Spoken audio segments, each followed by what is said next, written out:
$1,000, whatever it ended up being. It's like kind of just a partnership we have together.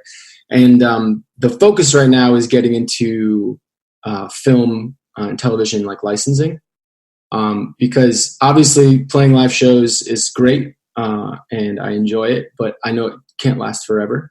And so I think being able to get recordings that make you residual income when you're not actually playing a live show and you're still making money, that's like where I'm headed to go, like right now.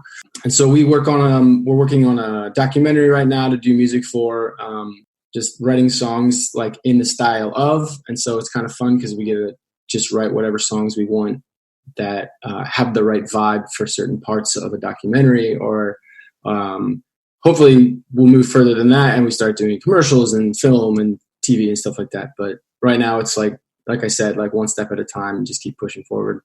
And you said the agency you're currently working with already does the music publishing side?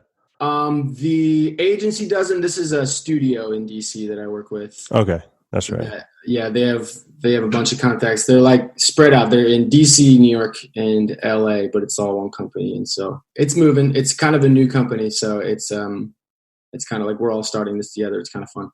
Yeah, so a lot of people that come on the show talk about TV and film and getting those placements.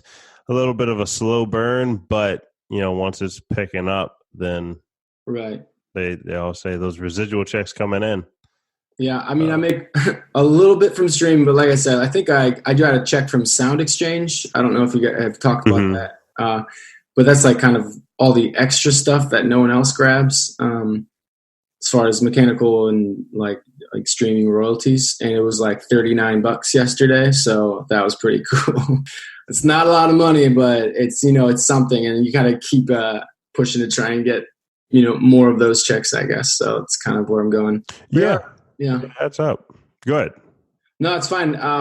Another thing we're doing right now is kind of a side project, but it's still associated with like the music. The same studio I'm working with, we're actually submitting one of these music videos to like a film festival, which is like a completely new beast to me, and I'm kind of excited to see what happens. I honestly don't know if there's any sort of income to be made from that or not. It's a kind of a brand new thing, but they think that it has a lot of potential. So it's just an interesting side piece I wanted to mention. Yeah, absolutely. I think that's a good piece of information actually for people. So sometimes when going into film and TV, of course you do submit some stuff towards like the bigger stations and whatnot, but it's also a lot of up and coming people in film that need music on their films. Yeah, for sure. And when you can show that my music was already in XYZ film and TV show, but they're just a little bit smaller, then the probability of them looking at that and saying this one's a little bit better, or we're going to go with this one over here. You have leverage, and I think we talked about this in another episode too. But leverage is extremely key because these people who run the TV shows, the music supervisors, they get thousands of songs, some hundreds or thousands, and having the leverage in the door of somebody saying, pick this one amidst the pile, is it's priceless.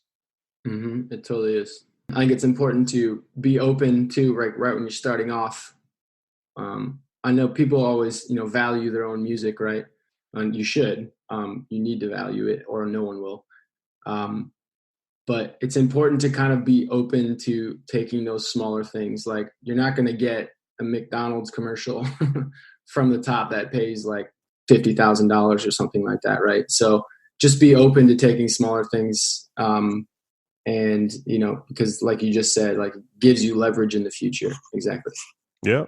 The one question we have to ask everybody as we wrap up: what is the one biggest thing you wish you knew when you first got started on your journey to working full-time in the music business? Well, I guess I'm a self-taught musician, Omar. So to me, it definitely would have been going to college for music as opposed to going to college for communications. I just wanted to graduate.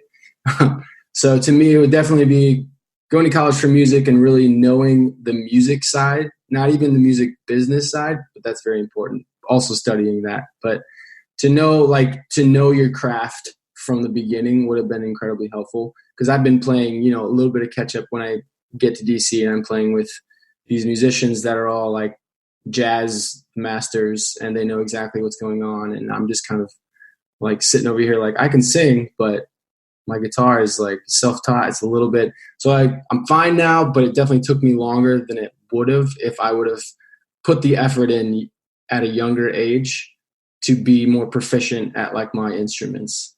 So like, I know you hear this all the time, but like definitely putting the effort into practice and like be a master of your craft is really important. And I definitely took too long to realize that. Now, do you think you could have done that independently?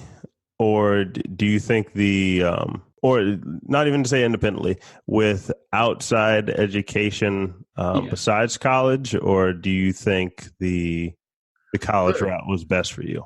I don't think it matters either way. Like if you're somebody who wants to take classes and do that kind of stuff in like a college setting, then by all means. But if you can continue your like musical, in my case, musical education, like by taking private lessons and stuff like that and doing your own effort. When I was in college, like there wasn't the plethora of YouTube videos there was that there is now. So to me, it's more like whatever you can do to educate yourself. And I don't know if it's college or if it's, taking private lessons, but it's definitely important to focus on your craft. That's all. Yep, absolutely, man. For sure. So let the people know what you've got in the works. What should they be looking out for soon? Got a new song coming out October 11th. It's called Slide. Worked on it with a DJ here in DC, DJ KO, and my buddy Jake Vicious. It's kind of a dance song. And then I have an EP coming out by the end of the year. Yeah, I'm just working on a lot of stuff, dude. And it's really fun. And I appreciate you, Omari, and like the placements that you help with as far as playlists go. So I appreciate that. Absolutely. Our pleasure, man. Yeah. So Luke, thanks for being with us today and dropping some knowledge on Music Money University. Loved having you on the show. Thanks, man. Thanks for having me. Guys, thanks so much for listening to this episode of Music Money University. If you know of any other artists, musicians, or entrepreneurs who are trying to figure out their music career or business, share this podcast with them and click the subscribe button wherever you're listening so you'll know when more episodes are out. Support for Music Money University and the following message comes from Omari Music Promotion. If you make great music that not enough people hear, get started today with Omari Music Promotion. We have genuine Spotify, YouTube, and SoundCloud promotion packages. There are tens of thousands of songs released every day. And if you want to stand a chance to be properly heard among all that competition, you need the right promotion behind your music. We've promoted for thousands of big and small artists and can help your music out too. Just visit omarimc.com or click the link in our show notes to get started today. That's OMARIMC.com.